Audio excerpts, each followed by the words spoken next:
नमस्कार दोस्तों, आज हम लोग प्रैक्टिस सेट 2 देखेंगे। पहला क्वेश्चन है मिलान करने वाला। एक तरफ है महापुरुषों का नाम, एक तरफ वो कौन सा संस्था या समाज का स्थापना किए थे जिनके बारे में है। तो चलिए इसके बारे में हम लोग अध्ययन करते हैं। चलिए, तो पहला क्वेश्चन है राजा राम मोहन राय को मिलाना है। तो राजा राम मोहन राय आ जाएंगे ब्रह्म समाज में। विवेकानंद ये आ जाएंगे रामकृष्ण मिशन में।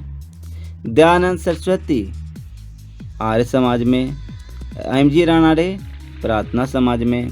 मतलब कि इसका ऑप्शन सही हो जाएगा, ऑप्शन नंबर सी। आगे बढ़ते हैं। निम्नलिखित में से किसे मदर ऑफ इंडियन रेवोल्यूशन कहा जाता है? तो मदर ऑफ इंडियन रेवोल्यूशन कहा जाता है मैडम भिकाजी कामा को।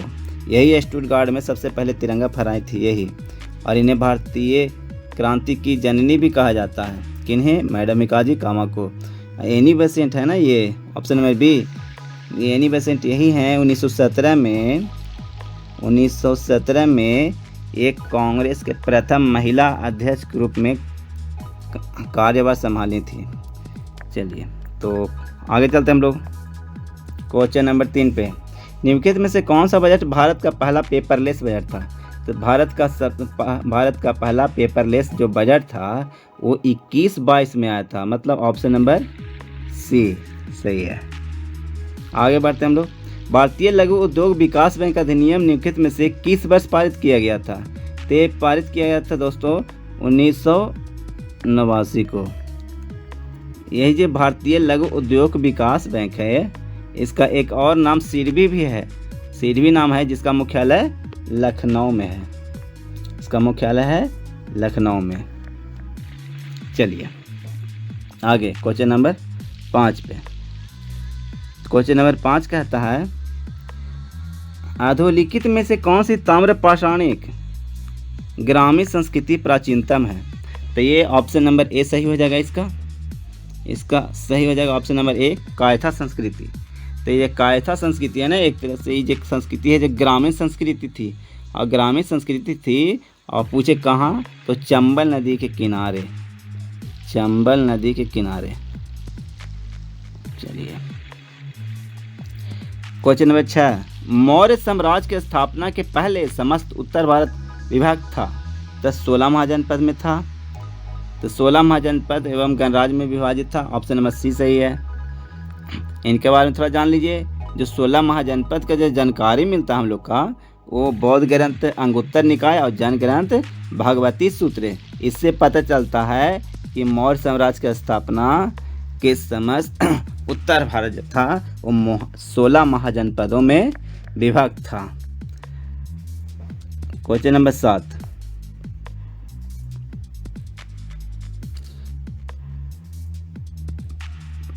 क्वेश्चन नंबर 7 कहता है अधोलिखित में से किस लेखक की पुस्तक से कश्मीर के 12वीं शताब्दी ईस्वी के इतिहास का विवरण मिलता है? तो इसका सही उत्तर हो जाएगा ये option number D, Kalhana.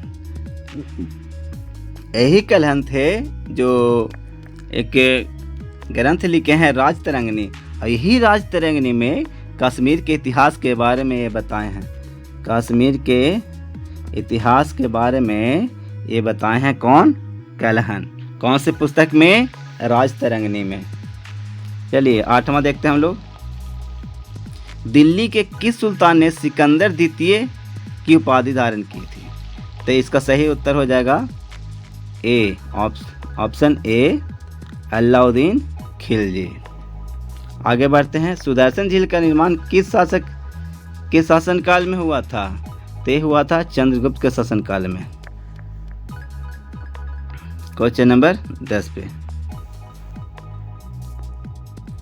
Pushyabhuti राजवंश की वंशावली अधोलिखित किस राजा के नाम से प्रारंभ होती है? कह रहा है पुष्यभूति राजवंश की वंशावली अधोलिखित किस राजा के नाम से प्रारंभ होती है? तो ये प्रारंभ होती है नरवर्धन के नाम से। यानी ऑप्शन नंबर डी इसका सही उत्तर हो जाएगा। Option number D, नरवर्धन।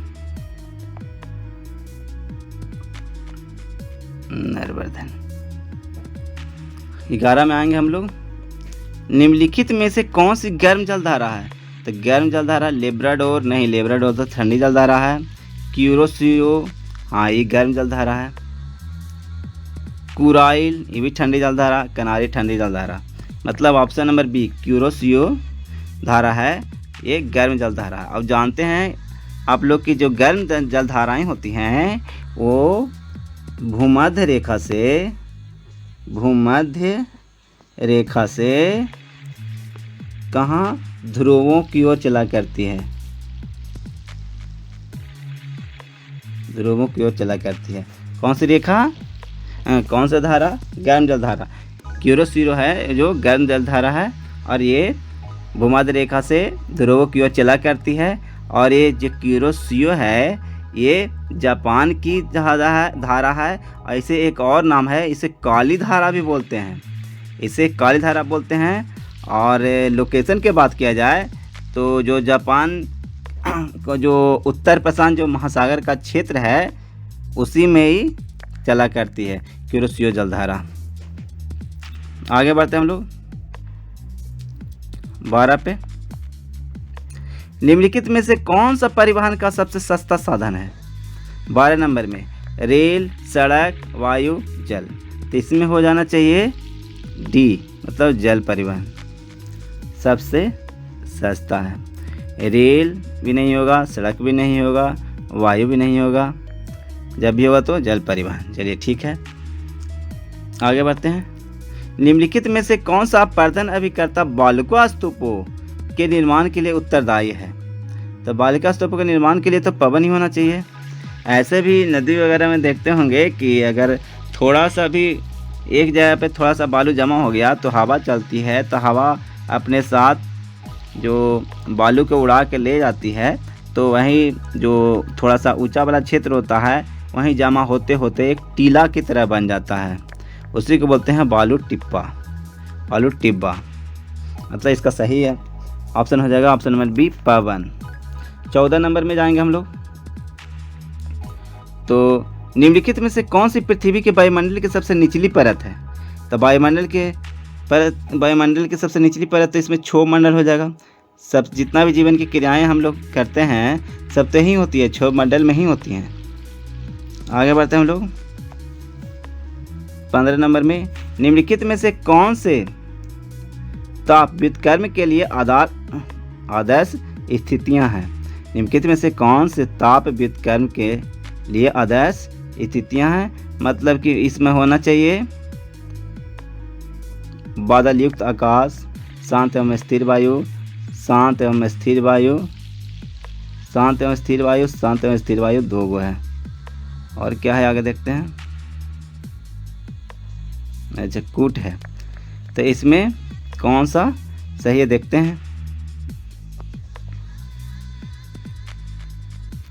कह रहा है कि ताप व्युत्क्रम के लिए आदर्श स्थितियां, ताप व्युत्क्रम के लिए आदर्श स्थितियां होना चाहिए शांत एवं स्थिर वायु, मतलब बी और सी दोनों होना चाहिए इसमें सही, शांत एवं स्थिर वायु। 15 नंबर यानी बी सी दोनों में ए होना चाहिए इसका सही उत्तर ए, क्योंकि एक ही उत्तर बी और सी दोनों में है, तो इसमें ए में हम लोग जाएंगे। 16 नंबर में देखिए, बिहार के किस जिले में तेल्हाड़ कुंड जलप्रपात अवस्थित है? तेल्हाड़ कुंड जलप्रपात स्थित है कहाँ?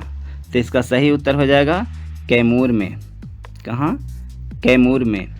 और कैमूर में भी कहाँ पूछे तो ये रोहतास पठार है, यही स्थित है। क्या? कौन सा कुंड? तेल्हाड़ कुंड जलप्रपात। कौन सा जलप्रपात? तेल्हाड़ कुंड जलप्रपात। आगे आएंगे हम लोग 17 में। एशिया की सबसे बड़ी एवं ताज़ा जल वाली गोखुर झील बिहार में कौन सी है? तो एशिया की सबसे बड़ी एवं ताज़ा जल वाली गोखुर झील बिहार में कौन सी है? तो इसका सही उत्तर हो जाएगा जो कनवार झील यहाँ पे दिया हुआ है, जिसको कांवर झील भी कहीं कहीं लिखा हुआ रहता है, यही होगा कांवर झील। कांवर झील इसमें आ जाएगा सही आंसर। चलिए आगे बढ़ते हैं हम लोग क्वेश्चन नंबर 18 पे।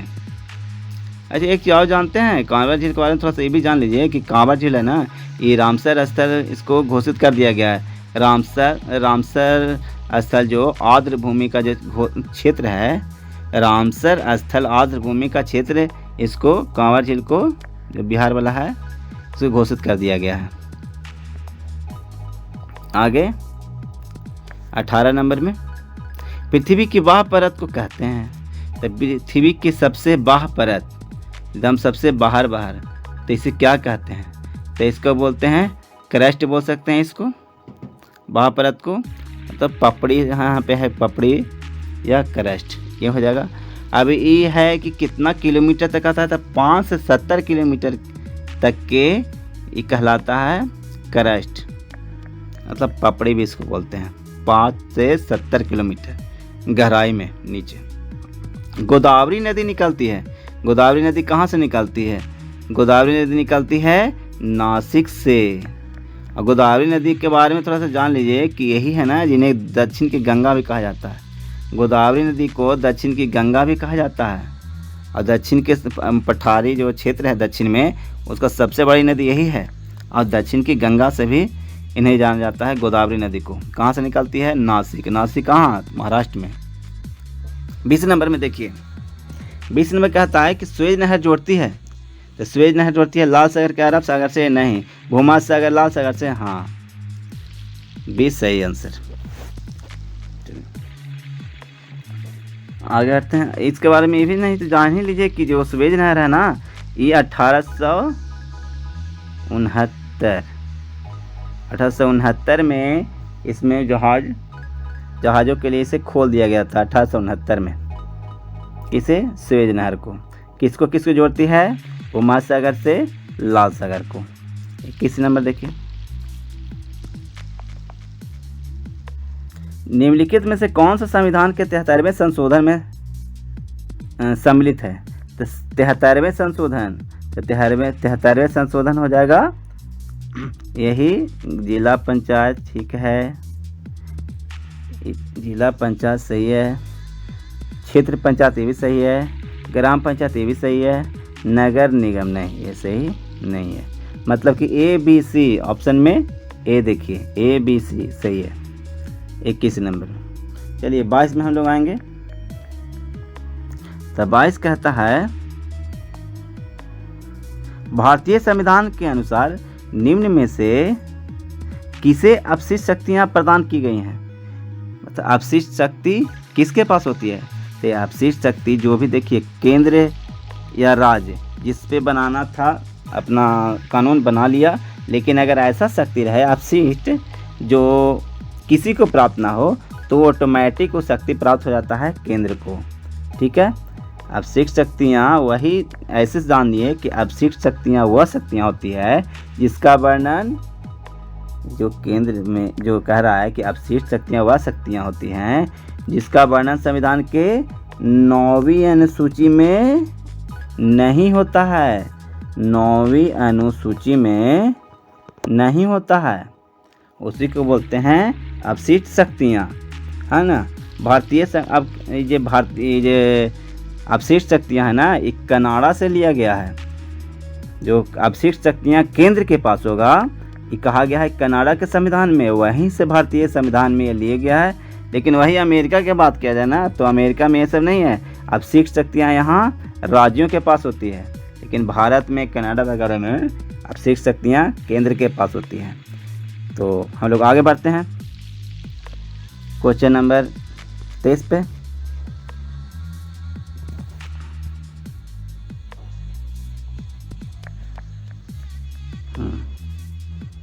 तेईस कहता है संविधान सभा का संवैधानिक सलाहकार कौन था?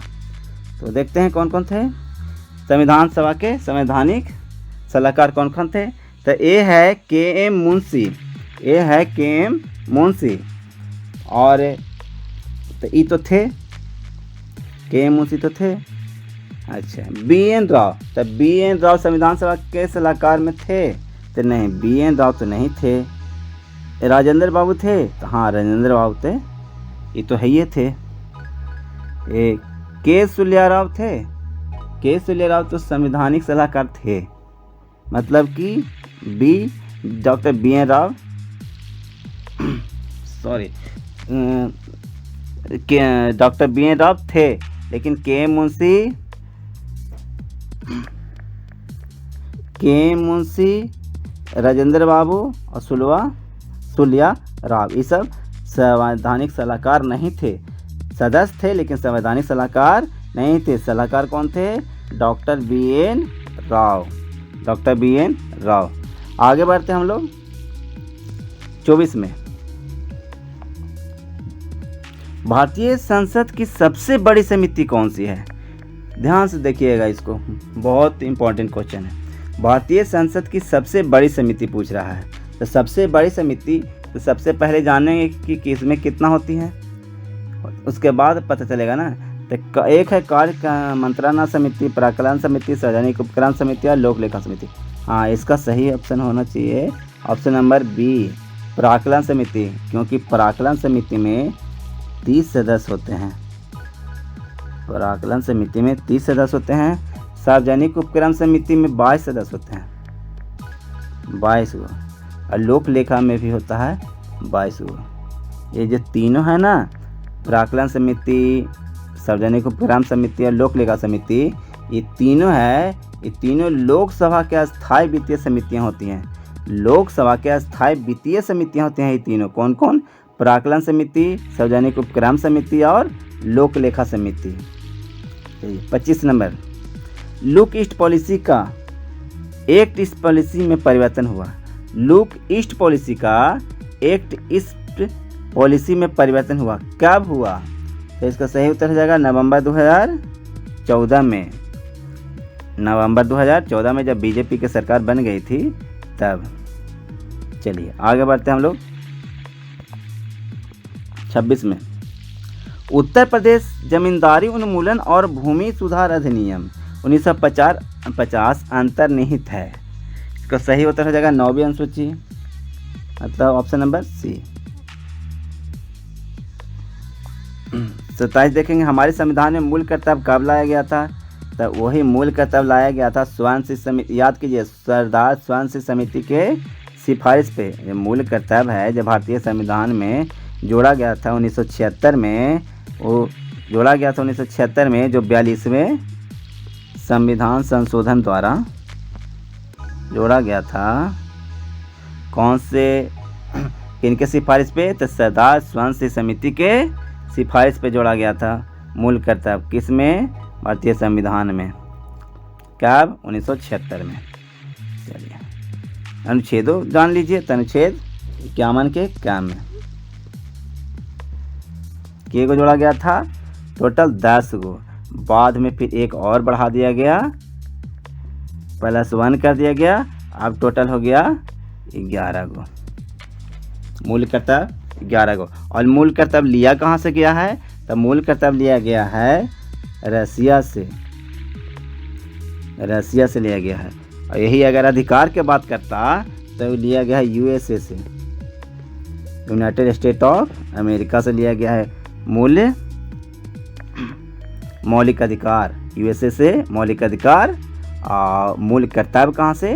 रूस से। आगे बढ़ते हैं हम लोग क्वेश्चन। सर्वप्रथम पंचायती राज का गठन किस वर्ष हुआ? तो 1959 में। ऑप्शन नंबर ए 1959 में। कहाँ? राजस्थान के नागौर जिला। राजस्थान के नागौर जिला में कब हुआ? तो 2 अक्टूबर 1959 को गांधी जयंती के अवसर पे सबसे पहले राजस्थान में के नागौर जिला में पंचायती राज के गठन किया गया था। क्योंकि पंचायती राज के पचतर कौन थे? महात्मा गांधी। इसलिए उन्हीं के जयंती के अवसर पे ये शुभ कार्य किया गया। चलिए 29 नंबर देखेंगे हम लोग। 29 नंबर कह रहा है बिहार के किस जिले को सिल्क सिटी के नाम से जाना जाता है? तो ये दोस्तों भागलपुर हो जाएगा। सिल्क सिटी के नाम से भागलपुर को जाना जाता है, सिल्क सिटी। और यहीं ना तस्सर रेशम, तस्सर के नाम आप लोग सुने होंगे। तस्सर रेशम का उत्पादन यहीं होता है। कहाँ? भागलपुर में। और भागलपुर को सिल्क सिटी के नाम से भी जाना जाता है। आगे बढ़ते हैं। भारत की जनगणना 2011 के अनुसार बिहार में महिला साक्षरता दर क्या है? देखिए, बिहार में महिला साक्षरता टोटल कितना 61, पुरुष कितना 71%, महिला कितना 51%। पॉइंट में कुछ है तो आप लोग सीधा सीधा याद कीजिए। बीच वाला टोटल, ऊपर वाला पुरुष, नीचे वाला महिला, मतलब इसका आंसर हो जाएगा इसमें 51.50%। ठीक है दोस्तों, आगे बढ़ते हैं। 31 नंबर देखिए, अरहर की संकर किस्म है, तो अरहर की संकर किस्म हो जाएगा ICPH 8। हाँ सही है, ऑप्शन नंबर ए। 32 नंबर में आइए। स्वतंत्र भारत के प्रथम विधि आयोग के अध्यक्ष कौन थे? स्वतंत्र भारत के प्रथम विधि आयोग के अध्यक्ष, तो 32 नंबर हो जाएगा JL कपूर, ये तो नहीं थे। न्यायाधीश BK सुंदरम, नहीं ये भी नहीं थे। कौन थे भाई?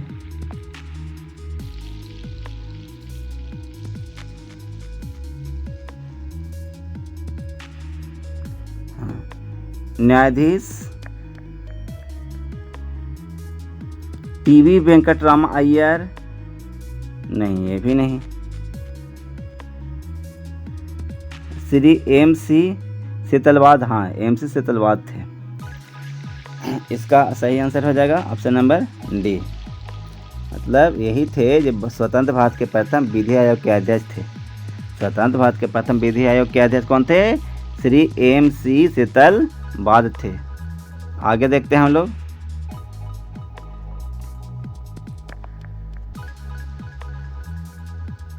ग्रीन हाउस में सब्जियों को उगाने की विधि को क्या कहते हैं? ग्रीन हाउस में सब्जियों के उगाने की विधि को क्या कहते हैं? तो इसमें हो जाएगा फ्लोटिंग गार्डनिंग नहीं होगा, किचन गार्डनिंग ये भी नहीं होगा, ट्रक गार्डनिंग ये भी नहीं होगा, वेजिटेबल फोसिंग, हाँ सही उत्तर हो जाएगा वेजिटेबल फोसिंग। यही होता है ये ग्रीन हाउस में सब्जियों को उगाने की विधि होता है, वेजिटेबल फोसिंग। वेजिटेबल से आप लोग याद रखिएगा सब्जी, इससे आप लोग सही उत्तर दे सकते हैं। आगे देखते हैं 34 नंबर में। मृदाओं के घन घनत्व का औसत मूल्य होता है। मृदाओं के घन घनत्व का औसत मूल्य होता है, तो इसका सही उत्तर हो जाएगा ऑप्शन नंबर डी, 2.65 ग्राम पर सेंटीमीटर क्यूब। निम्नलिखित में से बाग लगाने की कौन सी विधि पहाड़ी क्षेत्रों में अपनाई जाती है? तो ये हो जाएगा समोच्च, हो जाएगा समोच्च। 36 नंबर देखें हम लोग। पंचम सवारी ताल में कितनी मात्राएं होती हैं? पंचम सवारी ताल में कितनी मात्राएं होती हैं? तो सबसे पहले इसके बारे में कुछ जानेंगे तब तो। पंचम जो सवारी जो ताल होती है ना, ये कथक जब नृत्य चलता है, कथक इसी का न थे बिरजू महाराज जिनका देहांत हो चुका हाल फिलहाल में, बिरजू महाराज। यही जो कथक है ये उत्तर भारत का कथक है, ये उत्तर भारत का नृत्य है, उत्तर भारत का नृत्य है कथक। और हेमा मालिनी भी एक करती हैं कथक। और ये आप इधर देखिए ऑप्शन में आइए, पंचम सवारी ताल में कितनी मात्राएं होती हैं? तो इसमें मात्राओं की संख्या 15 होती हैं, याद रखिएगा। पंचम सवारी ताल में मात्राओं की संख्या 15 होती हैं। और पंचम सवारी ताल कथक में ये बजाया जाता है। और कहाँ के? तो कथक है जो उत्तर भारत के नृत्य हैं।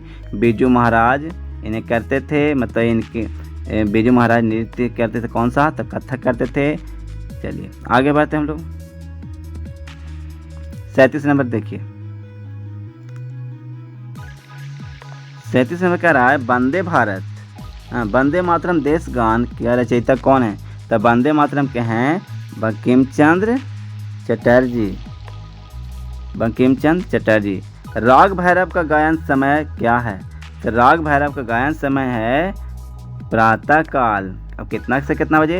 तो 4 बजे से सुबह 4 बजे से 7 बजे तक क्या गाया जाता है? राग भैरव गाया जाता है। सुबह 4 बजे से लेके 7 बजे तक। चलिए इतना काफ़ी है, इसमें आगे बढ़ते हैं हम लोग। 39 में आइए। भारत में यदि एक राज्य एक चुनाव लागू किया जाता है तो भारतीय संविधान के किस अनुच्छेद में संशोधन किया जा सकता है? तो इसमें करना होगा अनुच्छेद 356 में, इसमें संशोधन करना होगा। अनुच्छेद 356 में। आगे बढ़ते हैं।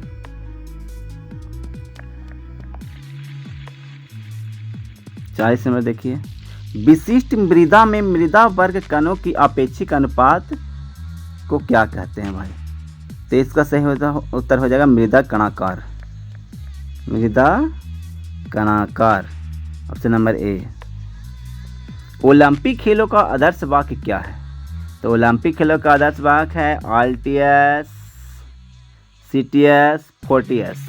यही है ओलंपिक खेलों का आदर्श वाक्य, आल्टियस सिटियस फोर्टियस। 42 नंबर देखिए।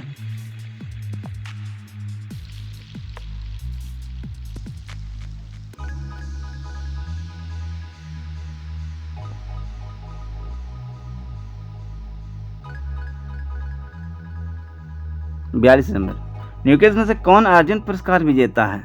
4 ऑप्शन है। पुलेला गोपीचंद्र, दारा सिंह, विशेष भृगुवंशी, प्रदीप खालको। इनमें से किन्हें मिला है अर्जुन पुरस्कार? तो इसमें सही उत्तर हो जाएगा option number A, Pullela Gopichand. इन्हें मिला है कौन सा पुरस्कार?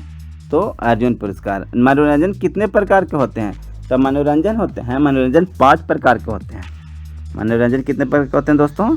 5 प्रकार के। आगे बढ़ते हैं हम लोग। 44 नंबर देखिए। 44 नंबर कह रहा है निम्नलिखित में से कौन सा आसन घुटनों की शक्ति के लिए अच्छा होता है? तो घुटनों के लिए सबसे अच्छा होता है ना वज्रासन। कौन सा होता है? वज्रासन।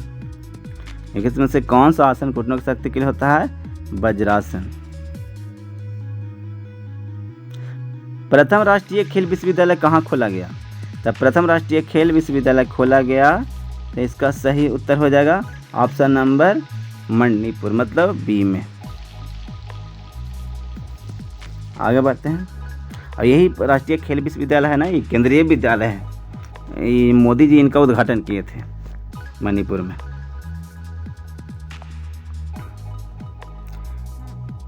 संतुलित आहार में सुरक्षात्मक पोषक तत्व हैं। संतुलित आहार में सुरक्षात्मक पोषक तत्व हैं, तो इसका आंसर हो जाएगा विटामिन एवं खनिज लवण। विटामिन एवं खनिज लवण। निम्नलिखित विधियों में से भोजन पकाने की सोलर विधि क्या है?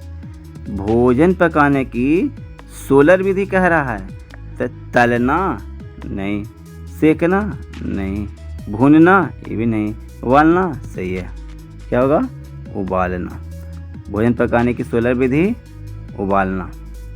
उबालकर जैसे ऐसे समझिए कि उबालकर खाने में उसमें से जो भी पोषक तत्व होते हैं ना, वो सब उसमें मौजूद ही रह जाते हैं, तो यही कहलाता है सोलर विधि। भोजन पकाने की सोलर विधि उबालना। इसमें पोषक तत्व सब मौजूद हो रह जाते हैं, नष्ट नहीं होते। हम लोग जब तलते हैं, भूंजते हैं, ये सब सेंकते हैं, इससे क्या हो जाता है ना कि भोजन में जो भी पोषक पदार्थ होते हैं वो ख़त्म हो जाते हैं। लेकिन उबालने में जो भी पोषक पदार्थ होते हैं वो भोजन में घुले रहते हैं, और भोजन में घुले रहते हैं, तो इसलिए ये फ़ायदेमंद होता है। आगे ट्रिप्सिन एंजाइम, एंजाइम का यहाँ पे एंजाइम लिख दिया, किस क्रिया में सहायक होता है? तो ट्रिप्सिन एंजाइम किस क्रिया में सहायक होता है? तो ये हो जाएगा वसा के पाचन में नहीं, वसा के पाचन में तो नहीं। न्यूमिलक लिख दिया है। न्यूक्लिक अम्ल के पाचन में नहीं, हाँ प्रोटीन के पाचन में ट्रिप्सिन होता है। ट्रिप्सिन एंजाइम जो होता है ना, ये प्रोटीन के पाचन में सहायक होता है। कौन? Trypsin enzyme. यही जब क्या करता है ना कि जब प्रोटीन है, यही जब प्रोटीन को छोटा छोटा टुकड़ा में तोड़ देता है ताकि खून में अच्छी तरह से मिल सके। कौन? ट्रिप्सिन एंजाइम है क्या करती है कि प्रोटीन को इतना छोटा तोड़ देती है कि खून में आसानी से मिल सके, ताकि ये आगे जो शारीरिक क्रियाओं में जो कोशिकाओं तक पहुंचने का काम होता है उसका वो कर सके। आगे देखिए 49, चेचक के विषाणु का नाम बताइए। चेचक के विषाणु का नाम तो बोलिए दोस्तों, विब्रियो कॉलेरो। तो विब्रियो यहाँ पे पहले देख लेते हैं, टिक कर लेते हैं। नहीं, सीटमर टाइफोमस, तो ये भी नहीं होगा। वेरियोला वायरस, हाँ सही है, क्या हो जाएगा? Variola virus. चेचक के विषाणु का नाम वेरियोला वायरस है। आगे बढ़ते हैं हम लोग। 50 नंबर देखिए, सेफर विधि का प्रयोग किया जाता है। सेफर विधि का प्रयोग किया जाता है तो हो जाएगा सामान्य मूर्छा आ जाने पर। ये तो नहीं, मूर्छा आ जाने पर नहीं, मूर्छा लिख दिया, मूर्छा का। टांग की हड्डी टूटने पर, नहीं ये भी नहीं होगा। रोगी के पानी में डूबने पर, रोगी के, हाँ ठीक है, रोगी के पानी में डूबने पर। ये जो सेफर विधि होता है क्या कहते हैं कि पेट के बल पे जो, जैसे कभी कोई पानी में डूब गया तो उसके पेट में पानी चल जाता है, पेट के बल उसको सुता कर और ऊपर से उसको प्रेशर दिया जाता है ताकि पेट में जितना भी पानी रहे वो बाहर निकल जाए। यही सेफर विधि कहलाता है, यही विधि सेफर विधि कहलाता है। ठीक है दोस्तों, आगे बढ़ते हैं 51 में। संपोषणीय विकास की संकल्पना की व्याख्या सर्वप्रथम किस में की है? इसका आंसर हो जाएगा ए, ब्रेटलैंड कमीशन रिपोर्ट। ये रिपोर्ट ऐसे है ना, जो ब्रेटलैंड कमीशन जो रिपोर्ट है ना, ये देती है पर्यावरण से संबंधित रिपोर्ट देती है। मतलब ब्रेटलैंड कमीशन रिपोर्ट है कैसे संबंधित है? पर्यावरण से। आगे बढ़ते हैं हम लोग 52 नंबर पे।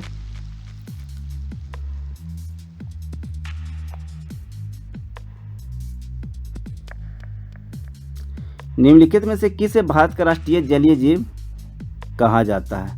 तो राष्ट्रीय जलीय जीव इसे घोषित किया गया है गंगेटिक डॉल्फिन, मतलब डॉल्फिन गंगेरिका भी इन्हें बोला जाता है।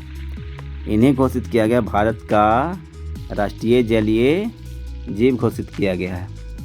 कब किया गया था ये अगर पूछे तो 2010 में घोषित किया गया था। आगे बढ़ते हैं 53 में। किस वर्ष वन संरक्षण अधिनियम पारित किया गया? वन संरक्षण अधिनियम कह रहा है तो हो जाएगा 1980 में। 1980 में वन संरक्षण अधिनियम पारित हुआ था। 54 नंबर देखेंगे हम लोग। निम्नलिखित में से कौन सी हरित गृह प्रभाव गैस नहीं है? ध्यान से देखिएगा, बहुत इंपॉर्टेंट क्वेश्चन। कारण निम्नलिखित में से कौन सी हरित गृह प्रभाव नहीं है? तो इसमें देखते हैं ओजोन, हाँ ये एकदम है। मीथेन, हाँ एकदम है। नाइट्रोजन, नहीं नाइट्रोजन नहीं है। कार्बन डाइऑक्साइड, हाँ ये तो है, ये है। मतलब कि ऑप्शन नंबर सी इसमें सही आंसर हो जाएगा, क्योंकि ऑप्शन नंबर सी में नाइट्रोजन ये हरित गृह प्रभाव गैस नहीं है। कौन नहीं है? तो नाइट्रोजन नहीं है। अच्छा, जैसे ओजोन है, मीथेन है, कार्बन डाइऑक्साइड है, एक और ले लीजिए CFC, जिसे बोलते हैं क्लोरोफ्लोरोकार्बन। ये सभी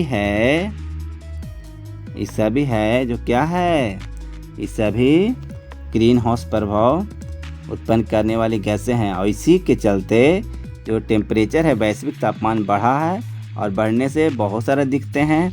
मतलब कि ग्लेशियर भी पिघल रहा है। ग्लेशियर पिघलने से क्या है, समुद्र का स्तर बढ़ा है और समुद्र का स्तर बढ़ने से जो समुद्र के किनारे जो बसे शहर हैं उन्हें डूबने का डर है। आगे बढ़ते हैं 55 में, निम्नलिखित में से कौन सी मृदा संरक्षण की विधि नहीं है? मृदा संरक्षण, मृदा को कैसे संरक्षित किया जाए, उनमें से कह रहा है कि इनमें कौन विधि नहीं है, नहीं पूछ रहा है। तो मृदा अपरदन रोकना, ये तो मृदा अपरदन रोकना तो होबे करेगा, ठीक है ही। जैविक खाद भी ठीक है। फसल चक्र, ये भी ठीक है। कीटनाशक रसायन नहीं, इससे कोई मतलब नहीं मृदा संरक्षण का। तो चलिए 56 नंबर में आते हैं हम लोग। सिलाई मशीन कब भारी चलती है? देखिए सिलाई मशीन कब भारी चलती है, स्त्रियों से संबंधित क्वेश्चन है। ऐसे नहीं कहा जा सकता है, पुरुष भी काफ़ी मात्रा में इसका यूज करते हैं, तो पुरुष भी यूज करते हैं, तो पुरुष ही इसका आंसर पुरुष दीजिए या महिला दीजिए। चलिए बोलिए। प्रेशर फुट में ज़्यादा दबाव होने पर, शटल में धागा अटक जाने पे, तेल की कमी तथा सफाई नहीं करने पर, बेल्ट बहुत ढीला होने पे। बताइए। तो इसमें तो यही होना चाहिए कि सिलाई मशीन कब भारी चलती है? भारी चलती है यानी कि तेल की कमी या सफाई नहीं करने पर। इसका सही उत्तर तो यही हो सकता है, क्योंकि हम लोग भी जब गाड़ी वगैरह चलाते हैं या पहले साइकिल चलाते थे तो तेल अगर नहीं देते थे उसमें तो काफ़ी हार्ड चलता था, और तेल दे देते थे तो ढीला हो जाता था, फिर हल्का चलता था। इसमें इसका सही उत्तर तो यही होना चाहिए, बाकी आप लोग भी देख लीजिएगा। आगे देखिए। वृद्धावस्था में कैल्शियम की कमी से कौन सा रोग होता है? तो वृद्धावस्था में कैल्शियम की कमी से एनीमिया नहीं, ऑस्टियोमलेशिया, रिकेट्स, डी ऑस्टियोपोरोसिस। हाँ, इसमें सही उत्तर हो जाना चाहिए ऑस्टियोपोरोसिस, यह सही उत्तर इसमें होना चाहिए ऑस्टियोपोरोसिस। इसमें जो वृद्धावस्था में जो लोग होते हैं उनकी हड्डियाँ कमज़ोर हो जाता है, और हड्डी इतना कमज़ोर हो जाता है कि छींकने खांसने पर भी इतना जोड़ों में दर्द हो जाएगा, और कभी कभी तो छींकने खांसने पे भी नस कहते हैं, मतलब जो ढीली हड्डी होती है उसके हटने का डर हो जाता है, या कमज़ोर हड्डी टूट भी जाती है, मतलब हड्डी काफ़ी कमज़ोर हो जाता है ऑस्टियोपोरोसिस में। 58 नंबर में हम लोग जाएंगे। 58 देखते हैं। 58 कह रहा है हीमोग्लोबिन में प्रोटीन नामक तत्व कौन सा है? तो हीमोग्लोबिन में प्रोटीन नामक तत्व, इसमें ग्लोबिन, हाँ ग्लोबिन है, पहले ही आंसर मिल गया हम लोग का। आगे बढ़ते हैं हम लोग। कह रहा है आजकल यूरोप और भारत में किस जर्मन शिक्षा शास्त्री की पाठ्य योजना पद्धति प्रचलित है? यूरोप और भारत में किस जर्मन शिक्षा शास्त्री की पाठ्य योजना पद्धति प्रचलित है? ये हो जाएगा डाल्टन नहीं,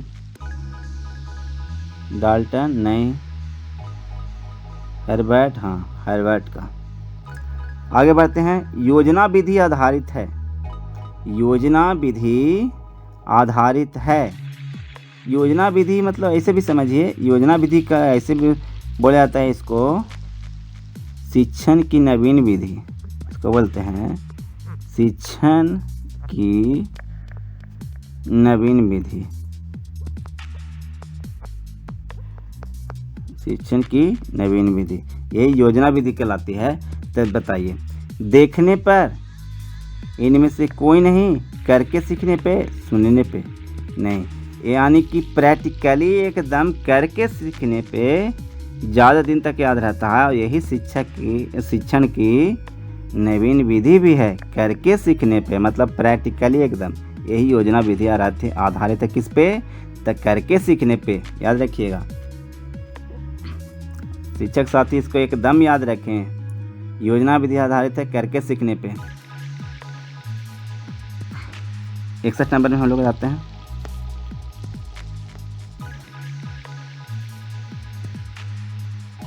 नंबर क्वेश्चन कहता है निम्नलिखित में से कौन सा प्रसिद्ध INA मुकदमे के वकील थे? INA मुकदमे के वकील कौन थे? तो देखते हैं इसमें से कौन थे। सुभाष चंद्र बोस नहीं तो नहीं थे। सी राजगोपालाचारी ये भी नहीं थे। इंडियन नेशनल एसोसिएशन इसका मतलब हुआ इसका वकील, ये दोनों तो नहीं थे भाई। आगे देखते हैं मुकदमे के वकील और कौन थे।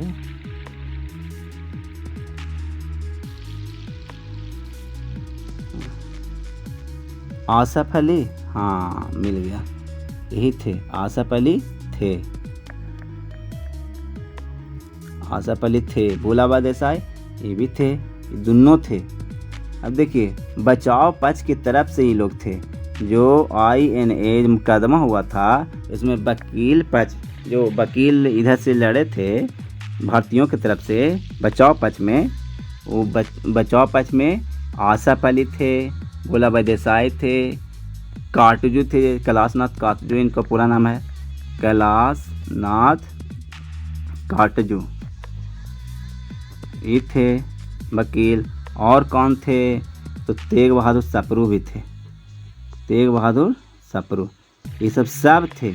मतलब आसफ अली, भोलाबाई देसाई, केन काटजू और तेग बहादुर सप्रू ये सभी बचाव पक्ष की तरफ से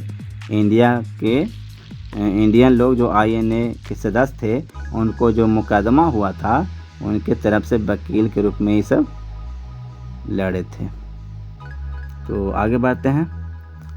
62 कह रहा है कि 14-15 अगस्त 1947 की मध्य रात्रि को अंतरिम संसद के रूप में किसने सत्ता ग्रहण की? केंद्रीय लेजिस्लेटिव असेंबली नहीं, संविधान सभा। 14-15 अगस्त 1947 को मध्य रात्रि को अंतिम संसद के रूप में यही संविधान सभा सत्ता ग्रहण की थी। कौन? संविधान सभा। आगे बढ़ते हैं।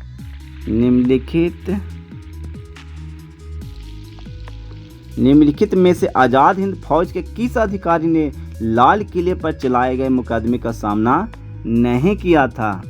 तो लाल किले पर चलाए गए मुकदमे का सामना नहीं किया था तो कौन? गुरदयाल सिंह किए थे, प्रेम सहगल ये भी किए थे, हाँ ये नहीं किए थे। कैप्टन मोहन सिंह मुकदमे का सामना यही नहीं किए थे, कैप्टन मोहन सिंह। आगे बढ़ते हैं हम लोग।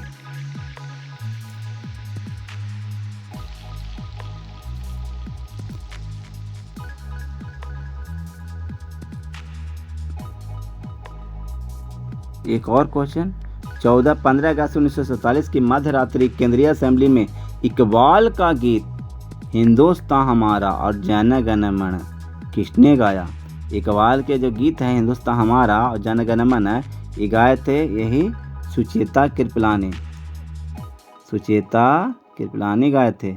और यही जो सुचेता कृपलानी गाए थे यही इन्हीं का गौरव प्राप्त है क्या चिका? तो भारत के किसी भी राज्य का सबसे प्रथम मुख्यमंत्री यही बने थे, सुचेता कृपलानी। लेकिन कहाँ के बने थे याद रखिए, यूपी का सबसे प्रथम महिला मुख्यमंत्री सुचेता कृपलानी। अब अपना बिहार के पूछे तो महिला मुख्यमंत्री सबसे प्रथम तो राबड़ी देवी, श्रीमती राबड़ी देवी। आगे बढ़ते हैं 65 नंबर में। गांधी जी दक्षिण अफ्रीका में कितने वर्ष रहे थे? तो दक्षिण अफ्रीका में गांधी जी 21 वर्ष रहे थे, 21 वर्ष। कब? जैसे 1893 में गए और 1915 में वापस आ गए, तो लगभग 21 वर्ष ही लगभग रहे थे दक्षिण अफ्रीका में। आगे बढ़ते हैं। भारतीय असंतोष के पिता के रूप में बाल गंगाधर तिलक को किसने कहा था? तो वैलेंटाइन सिरोल बोले थे। भारतीय अशांति के अग्रदूत भी बोले थे इनको, बाल गंगाधर तिलक को भारतीय अशांति का अग्रदूत भी कौन बोले थे? वैलेंटाइन सिरोल। यानी भारतीय असंतोष का पिता के मतलब ये भी जानते हैं कि भारतीय असंतोष के पिता के रूप में बाल गंगाधर तिलक को किसने कहा था? वैलेंटाइन सिरोल बोला था।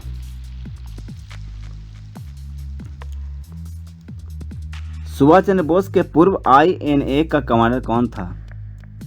तो सुभाष चंद्र बोस के पहले INA के जो कमांडर थे ना जो आयन एक पूरा एकदम कारभार देखते थे, यही देखते थे, कैप्टन मोहन सिंह देखते थे। आगे देखिए,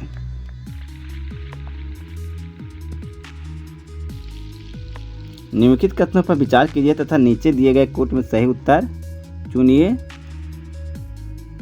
सही उत्तर चुनिए। सुभाष चंद्र बोस ने फॉरवर्ड ब्लॉक का गठन किया। हाँ, फॉरवर्ड ब्लॉक का गठन यही किए थे। जो फॉरवर्ड ब्लॉक के गठन तो यही किए थे। अच्छा, आगे देखिए, Bhagat Singh Hindustan Republican Socialist Association के संस्थापकों में से एक थे। हाँ, ये भी थे। अगला वीडियो में हम लोग जाने थे, इसी का अगला वीडियो में जो जीके जीएस का जो अगला वीडियो था उसमें जाने थे कि 1924 में हिंदुस्तान रिपब्लिकन एसोसिएशन की स्थापना हुआ था। उसके बाद जब भगत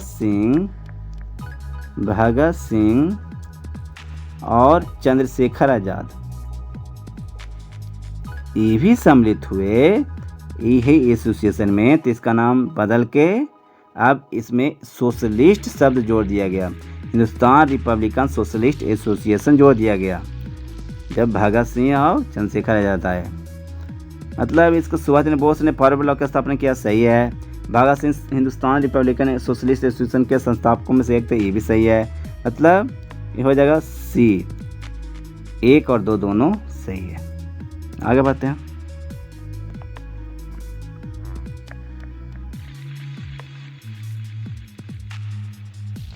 सिक्सटी नाइन देखिए क्या कहता है। तो 69 कहता है कि महात्मा गांधी ने 1922 में असहयोग आंदोलन क्यों वापस ले लिया था। ध्यान से देखिएगा, बहुत इंपॉर्टेंट क्वेश्चन। कह रहा है कि महात्मा गांधी जो थे ना, एकदम चरम पे था असहयोग आंदोलन, उसको वापस ले लिए थे 1912 में, एकदम पीक पे था असहयोग आंदोलन उस समय, फिर भी वापस ले लिए। बहुत सारे जो नेता लोग थे इससे असंतुष्ट भी हुए, वापस ले लिए इसे। क्यों लिए थे? तो चौरी चौरा में हुई हिंसा के कारण। चौरी चौरा में ना हिंसा हो गया था। चौरी चौरा कहाँ है? यूपी में। यूपी में एक चौरी चौरा स्थान है, वहीं एक पुलिस स्टेशन था, उसमें 22 को पुलिसकर्मी को जिंदा जला दिया गया था। जो भारतीय थे वो 22 पुलिसकर्मी को जिंदा जला दिए थे उस थाना में। इसीलिए गांधी जी थे जो असहयोग आंदोलन को वापस लेने का निर्णय लिया। गांधी जी का मानना था कि हम आज़ादी हिंसा के बल पे नहीं लेंगे, जब भी लेंगे तो अहिंसा के बल पर लेंगे। और जानते हैं आप लोग कि महात्मा गांधी अहिंसा के पुजारी थे और इन्हीं में इनका विश्वास था और कहीं ना कहीं इसमें ही सफल भी हुए, हमारे देश को आज़ाद कराने में सफल भी हुए। और ये अहिंसा बहुत बड़ा इनका ताकत था और आज भी इस पे चल के बहुत आगे तक बढ़ा जा सकता है। तो चलिए आगे बढ़ते हैं। भंडारी समिति किससे संबंधित है? तो भंडारी समिति का संबंध था अप्रत्यक्ष कराधान, नहीं। अप्रत्यक्ष कराधान, ये भी नहीं। तो कृषि ऋण, नहीं। तो यही क्षेत्रीय ग्रामीण बैंकों का पुनर्संरचना, इससे संबंधित भंडारी समिति। आगे बढ़ते हैं हम लोग 71 नंबर। सामाजिक वानिकी में निम्नलिखित में से किस प्रकार के वृक्षों का रोपण को प्रोत्साहित किया जाता है? सामाजिक वानिकी की बात कर रहा है, तो सामाजिक वानिकी में हो जाएगा पहल, चारा, ईंधन, इसे बहुउद्देशीय वाले। Option number D, option number D. आगे बढ़ते हैं 72 नंबर देखिए। स्मार्ट जेल होता है। स्मार्ट जेल होता है, क्या होता है भाई? एक पदार्थ जो जीव तंत्रों की नकल, हाँ सही, इसमें शुरू ही सही मिल गया। स्मार्ट जेल होता है एक पदार्थ जो जीवन तंत्रों की नकल है, उसी को बोलते हैं स्मार्ट जेल। आगे बढ़िए 73 नंबर देखिए। 73 नंबर कह रहा है कि वह कौन सा प्रथम भारतीय राज्य है जिसने प्लास्टिक की थैलियों के उपयोग पर पूर्ण रूप से प्रतिबंध लगा दिया? तो सबसे पहले लगाया था कौन? तो हिमाचल प्रदेश लगाया था सबसे पहले। आगे बढ़ते हैं हम लोग। 74 नंबर देखिए, वायुमंडल में कार्बन डाइऑक्साइड का प्रतिशत बढ़ जाने पर निम्न में से क्या घटित नहीं होगा। तो निम्न में से क्या घटित नहीं होगा, तो पृथ्वी गर्म हो जाएगा, ये तो हो जाएगा, ये तो हो जाना चाहिए। ध्रुव पर बर्फ पिघलेगा, यानी सही उत्तर ये भी नहीं है, क्योंकि पूछ रहा है कि निम्न से क्या नहीं घटित नहीं होगा। समुद्र तट घट जाएगा, नहीं, सही उत्तर जाएगा, क्योंकि समुद्र घट नहीं जाएगा, समुद्र तट है ना जाए, ये बढ़ जाएगा। और वायु ताप बढ़ जाएगा, वायु ताप तो बढ़ जाएगा, सही है, यानी कि समुद्र तट घट जाएगा, ये जो है ये सही उत्तर है। तो सही कह रहा है कि समुद्र तट घट जाएगा, समुद्र तट घट जाएगा, सही कह रहा है, मतलब हमारा ये ऑप्शन सही है, क्योंकि कह रहा है कि इसमें से क्या घटित नहीं होगा। तो इसमें से घटित कौन नहीं होगा, तो ये वाला नहीं होगा। 75 नंबर में आइए, निम्नलिखित वृक्षों में से कौन सा वृक्ष पर्यावरणीय संकट माना जाता है। पर्यावरणीय संकट के बात किया जाए ना, तो यही जो यूकेलिप्टस का जो लंबा लंबा जो पेड़ देखते हैं आप लोग, यही जो वृक्ष पर्यावरणीय संकट ये क्या होता है ना, कि यूकेलिप्टस का पेड़ होता है जो बहुत लंबा लंबा होता है और काफ़ी दिनों तक भी रहता है, और ये इसका जो जड़ होता है ना, वो काफ़ी पानी, बहुत मात्रा में पानी सोखता है। तो पानी सोखने से जो आसपास का जो वाटर लेवल है उस पर थोड़ा प्रभाव पड़ता है, तो यूकेलिप्टस हो जाएगा पर्यावरणीय संकट, वृक्ष पर्यावरणीय संकट में। 76 नंबर देखिए, किस प्रजाति को विलुप्त माना जा सकता है, वह अपने प्राकृतिक आवास में नहीं देखी गई। तो इसमें 40 बरस से जो ज़्यादा समय तक के 40 बरस कम से कम हो जाए और उतना साल तक वो दिखाई देवे नहीं किया है अपना प्राकृतिक आवास में, तो माना जाएगा कि वो प्रजाति क्या हो गई है, विलुप्त हो गई है। क्या हो गई है, विलुप्त हो गई है, मतलब इस पृथ्वी पर से लगभग विलुप्त हो गई है। 40 वर्ष तक अपने प्राकृतिक आवास में नहीं दिखाई दो, तब ये एक मानक रखा गया है 40 वर्ष। चलिए 77 नंबर देखिए,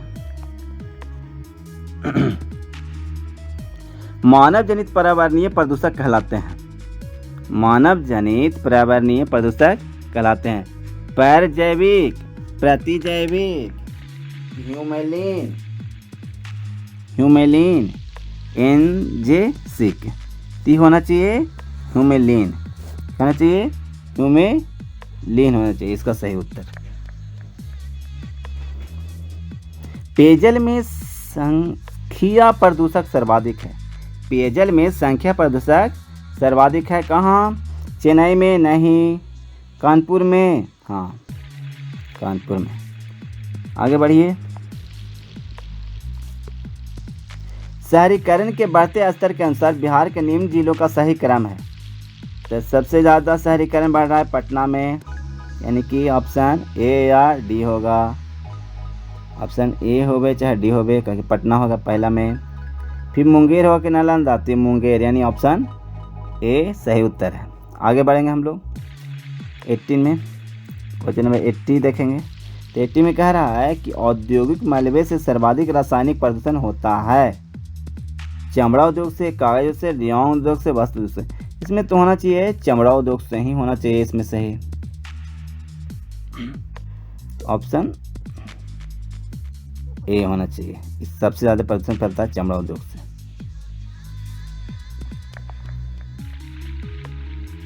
विश्व की हरितगृह गैसों में भारत का अधिभार है। मतलब इसका मतलब समझिए कि विश्व के हरितगृह गैस में जितना भी हरितगृह गैस है, जो कार्बन डाइऑक्साइड बोले ना कि CFC हो गया, कार्बन डाइऑक्साइड हो गया, और जो सल्फर डाइऑक्साइड हो गया, ये सब जो गैसें हैं जो ये हरितगृह गैस कहलाता है। तो भारत है ना, संपूर्ण जितना भी देश फैलाता है ना, उसमें 5% कौन फैलाता है, अकेले भारत फैलाता है। फर्स्ट नंबर पे कौन, USA, सेकेंड नंबर पे कौन, चाइना, और थर्ड नंबर पे हम ही लोग, इंडिया, सबसे ज़्यादा। हमारे के यहाँ तो टॉप शहर प्रदूषण फैलाने में हम ही लोग का है, गंदा में भी हम ही लोग का है, सब इंडिया का ही है। राजधानी खाली एगो बोले जाए तो राजधानी में ढाका लेके चल गया है, सबसे गंदा राजधानी में, तो भी ये दिल्ली नहीं है, खैर मनाइए। ढाका सबसे गंदा राजधानी है, लेकिन बाकी शहर के ही सब नाम लिया जाए। सबसे ज़्यादा शहर गंदा हो गया, प्रदूषण हो गया, वायु प्रदूषण हो गया, इस समय ये है अपना इंडिया में ही शहर हैं, यहीं के शहर हैं सर ज़्यादा गंदा ही सब। आगे बढ़ते हैं हम लोग। 82 नंबर देखिए, वह विकल्प चुनिए जो बिहार के साथ नीचे भागतू योजना का हिस्सा नहीं है। युवा शक्ति बिहार की प्रगति है, सशक्त महिला सच्चा महिला है, हर खेत में सिंचाई का पानी है, सभी के लिए वायु मार्ग नहीं, ये नहीं है। आगे बढ़ेंगे 83 में, निम्नलिखित में से किसका पारिस्थितिकी संतुलन से संबंध नहीं है। तब पारिस्थितिकी संतुलन से संबंध नहीं है, जल प्रबंधन, रोपण, औद्योगिक प्रबंधन, वन्यजीव सुरक्षा। तो चलिए इसका सही उत्तर हो जाएगा जल प्रबंधन, यानी इसका पारिस्थितिकी संतुलन से संबंध नहीं है। आगे देखिए 84 नंबर देखिए, पर्यावरण से अभिप्राय है। पर्यावरण से अभिप्राय है, भूमि जल वायु पौधों एवं पशुओं को प्राकृतिक दुनिया जो इसके चारों ओर अस्तित्व में है। हाँ ये तो है, सॉरी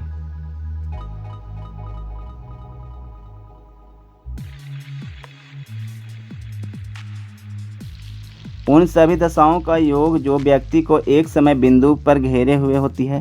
हाँ तो ये भी है, भौतिक जैविकीय एवं सांस्कृतिक तत्वों की अंतर क्रियात्मक व्यवस्था जो अंतर संबंधित होते हैं, ये भी है, मतलब इसमें सभी है, उपयुक्त सभी। ऑप्शन नंबर डी सही है। आगे बढ़ेंगे 85 नंबर,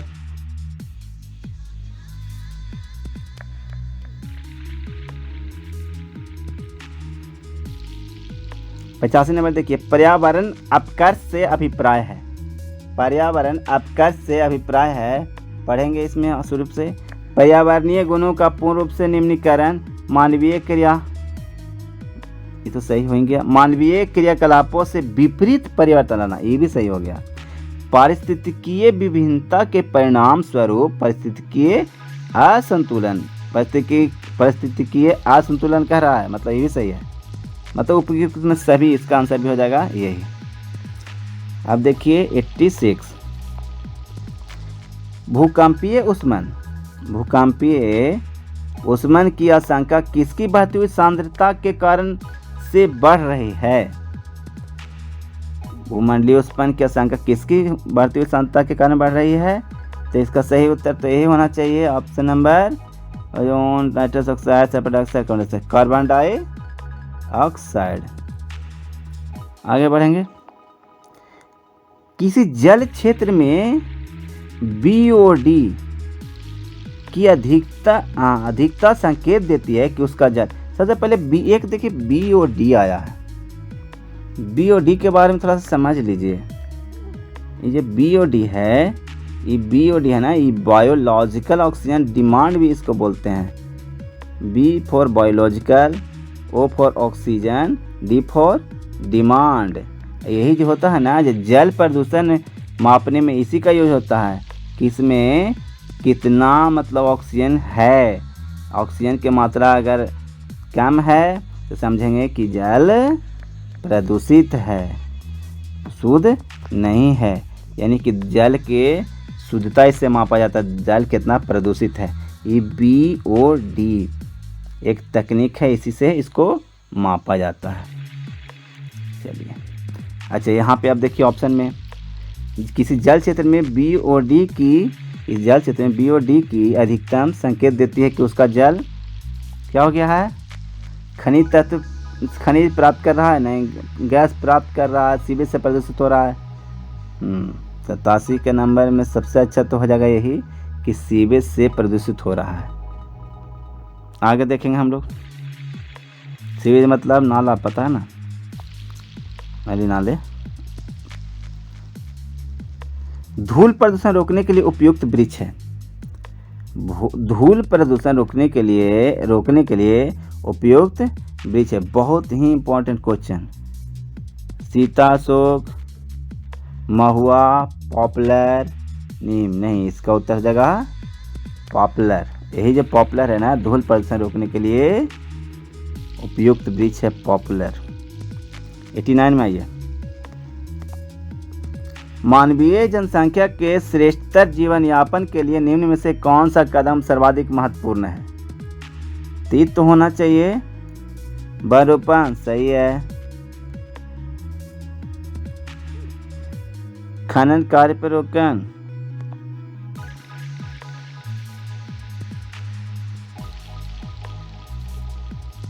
खनन कार्य पर रोक नहीं। सर्वाधिक महत्वपूर्ण तो वनरोपण है। खनन कार्य पर रोक करेंगे उतना विशेष कारगर नहीं। वन वस्तुओं का संरक्षण उतना विशेष कारगर नहीं। प्राकृतिक संसाधनों का प्रयोग को कम करना, ये भी उतना साधन नहीं। जितना अच्छा है वनरोपण। सबसे उपयुक्त आंसर इसमें वनरोपण होना चाहिए। मानवीय जनसंख्या के श्रेष्ठतम जीवन यापन के लिए सबसे इनमें से कौन सा कदम सर्वाधिक महत्वपूर्ण है? तो वनरोपण। एक और देखिए, सबसे लास्ट क्वेश्चन आज का, क्योंकि रोज हम 90 क्वेश्चन पर डे करवाएंगे अब, और जितना जल्दी हो सके आप लोग के पूरा जितना भी सेट है इसमें लगभग 20 सेट हम करवाएंगे इससे, और बाकी फिर लाएंगे सब्जेक्ट वाइज बिहार का पूरा और करेंट करके ख़त्म करेंगे। आप लोग के एग्ज़ाम में काफ़ी हेल्पफुल होने वाला है ये चैनल, आप ही के लिए बनाया गया है। चलिए 90 नंबर देखिए, ग्रीन हाउस गैसों के उत्सर्जन में जिस देश का सर्वाधिक योगदान है वह कौन सा है? तो सर्वाधिक योगदान है तो इसमें होना चाहिए, देखिए कुछ देर पहले हम लोग इसका चर्चा कर चुके हैं, उसमें हम आपको बता चुके हैं इसका। देखिए यहाँ पे क्वेश्चन यहाँ पे आ भी गया। तो सबसे ज़्यादा योगदान तो बताए थे कौन? 1 नंबर पे अमेरिका, दूसरे नंबर पे बताए थे क्या? चीन, और हम लोग तीसरा नंबर पे। तो कह रहा क्या सर्वाधिक योगदान? तो आंसर हो जाएगा संयुक्त राज्य अमेरिका। ठीक है दोस्तों, तो आज का वीडियो यहीं तक।